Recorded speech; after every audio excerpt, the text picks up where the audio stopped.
অমুসলিমরা মুসলিম সমাজে বসবাস করতে আইন মেনে নাগরিকত্ব লাভ করে ইসলামে কোনো বাধা নেই।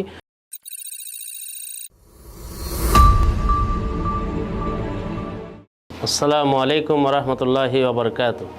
ইন্নাল হামদালিল্লাহ ওয়াসসালাতু ওয়াসসালামু আলা মান লা নাবিয়্যা বা'দা, আম্মা বা'দ। সুপ্রিয় দর্শক, মানাহিল টিভির পক্ষ থেকে আপনাদেরকে স্বাগতম। আজকে আমি একটি বিষয় নিয়ে আলোচনা করব, সেটা হলো অমুসলিমরা মুসলিমদের সাথে সহাবস্থান করা। যা আমরা দেখি বিভিন্ন জায়গার মধ্যে যে অনেক অমুসলিম সংখ্যালঘুরা আতঙ্কিত থাকে যে ইসলামী শাসন আসলে বা ইসলামের বিধানে যদি প্রতিষ্ঠিত হয় তাহলে মুসলিমদের সাথে অমুসলিম বসবাস করা যাবে না, আমাদেরকে দেশ ছেড়ে চলে যেতে হবে। এ বিষয়ে অনেকে খারাপ ধারণা দিয়ে থাকে অথবা গ্রহণ করে থাকে। আসলে অমুসলিমরা মুসলিম দেশে মুসলমানদের সাথে প্রতিবেশী হয়ে বসবাস করতে ইসলামে কোনো নিষেধ নেই।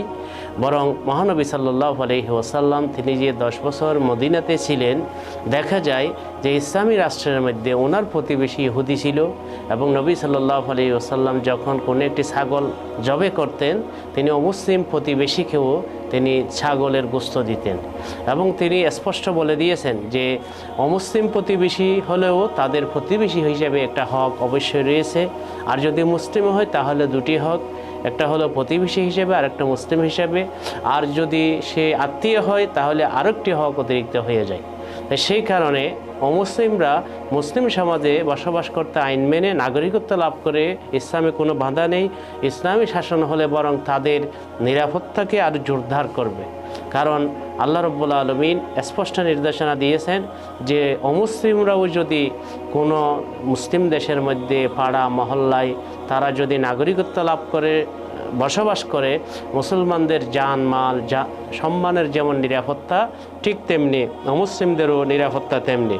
এই বুখারী শরীফের মধ্যে এসেছে, নবী সাল্লাল্লাহু আলাইহি ওয়াসাল্লাম ইরশাদ করেন, মান কাতালা মুআহিদান লাম ইয়ারিহ রাইহাতাল জান্নাহ। কেউ যদি কোনো জিম্মি নাগরিককে হত্যা করে তখন সে জান্নাতের সুগন্ধি পাবে না। মদিনা শরীফের মধ্যে এরকম ঘটনা এসেছে যে একজন মুসলিম ও মুসলিমকে হত্যা করেছে, ইহুদিকে হত্যা করেছে অন্যায়ভাবে, তখন তাকেও কী করে দেওয়া হয়েছে, হত্যা করে দেওয়া হয়েছে।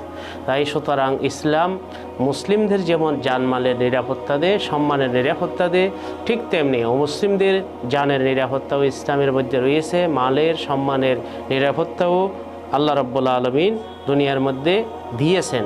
হ্যাঁ, দুনিয়ার মধ্যে সবাই একসাথে বসবাস করতে পারবে, তবে আখিরাতে তাদেরকে পৃথক করে দেওয়া হবে।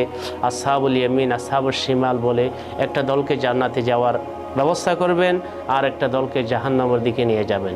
তাই ইসলাম কখনো যে অমুসলিমরা মুসলিমদের সাথে বসবাস করতে বাধা নেই, শুধুমাত্র দুটি এলাকা সেখান থেকে ভিন্ন, একটা হলো মক্কা এবং মদিনার হারমের সীমানা। পুরো মক্কা শরীফ নয়, পুরো মদিনা শরীফ নয়, সেখানে কাবা শরীফের চতুর্দিকে প্রায় 9 কিলোমিটার পর্যন্ত একটা হারমের সীমানা রয়েছে। মদিনাতেও এরকম কিছু সীমানা নির্ধারিত রয়েছে, যে ওই সীমানাগুলিতে বিশেষ করে মক্কার সীমানার মধ্যে রাসূল সাল্লাল্লাহু আলাইহি ওয়াসাল্লাম এভাবে তাদেরকে বসবাস করার জন্য নিষেধ করেছেন, হারমে প্রবেশ করতে পারবে না।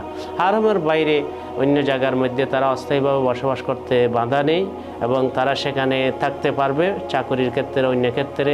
যদিও এটাকে একটা মুসলিমদের ক্যান্টনমেন্ট বলা হয়, তাই সেই হিসাবে মুসলিম ছাড়া অন্যদের জন্য সেখানে স্থায়ী বসবাস করা নিষিদ্ধ করে দেওয়া হয়েছে এবং বিশেষ করে জজিরাতুল আরবের মধ্যে তাদেরকে অনুৎসাহিত করা হয়েছে। আর অন্য যে কোনো জায়গার মধ্যে অমুসলিমরা মুসলিমদের সাথে বসবাস করতে বাধা নেই। আল্লাহ পাক আমাদেরকে বোঝার তৌফিক দান করুন। সুপ্রিয় দর্শক, আপনাদেরকে অসংখ্য ধন্যবাদ। আসসালামু আলাইকুম ওয়া রাহমাতুল্লাহি ওয়া বারাকাতুহু।